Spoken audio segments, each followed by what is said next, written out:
Okay, Russia just dropped a warning not for Ukraine, not for NATO, but for Iran. Yep, Iran. According to multiple intelligence reports, Moscow told Tehran, brace yourself, Israel and the US might be planning a major strike.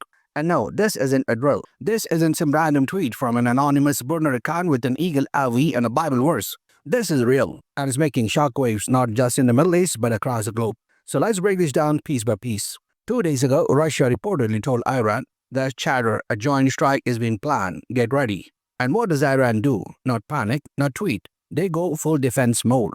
Within hours, giant cargo planes landed in Iran from Russia, from China, from North Korea. That's like the axis of don't mess with this. And they weren't delivering shawarma or Hawaii phones. No, these planes were packed with arms, ammunition, and missile systems. It's being called a large-scale armament effort in preparation for an upcoming war with the United States and Israel. Let that sink in. Because when three major powers are shipping you weapons like it's Amazon Prime Day, something big is brewing. Now, while Iran's air bases are turning into international arms expos, another front line just got activated, Gaza.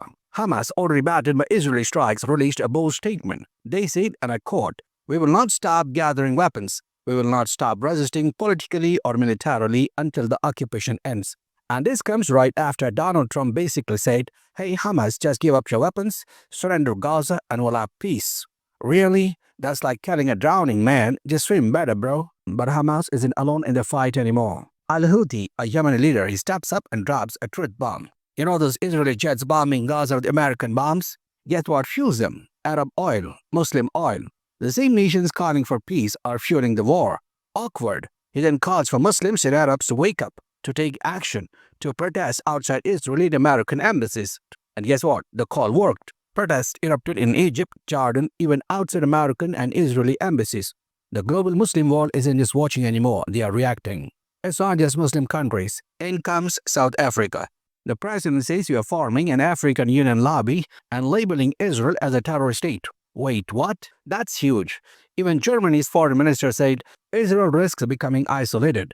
It's time we recognize Palestine as a state. Germany let that register. Germany, the country that's had Israel's back since the 1940s, is now warning them of isolation. When Germany starts taking steps away from you, maybe it's time to rethink your strategy. Enter Slovenia. They just became the first European nation to officially stop all arms trade with Israel. No imports, no exports, no deals. They are saying we are out. This is major because as of last month, the EU was one of the Israel's biggest arms suppliers. Now, one by one, countries are pulling out like they just realized the movie they funded turned into war crime. A growing list of countries, France, Canada, the UK, Germany, Portugal, are now issuing a clear ultimatum. Netanyahu, you have 1 month to stop the genocide, or we recognize Palestine as a full-fledged state. Mic drop. But of course, Marco Rubio says this would undermine peace talks and strengthen Hamas. That's the same argument used since 1995. Every year, Iran's gonna build a bomb. Iran is 6 months away. Iran is gonna end the war. It's been 30 years. Now that fear-mongering is being recycled for Palestine and Hamas. And just when you think it can get worse, an Israeli brigadier general literally says, victory will happen when there are no more Arabs left in Gaza. This isn't a French Twitter troll. This is a military official. And then videos surface, soldiers chanting, let the Israeli army win to rape the Arabs. What? This isn't war, this is genocide, this is ethnic cleansing. And the worst part, it's happening in broad daylight, in front of the world, while a child in Gaza eats a piece of bread like it's his last meal on earth.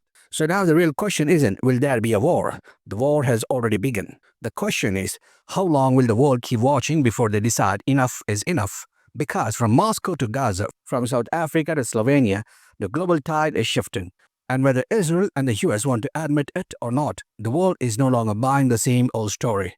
If this really stop and think, don't just scroll, start asking questions, because silence is no longer neutral. And this time, history is watching.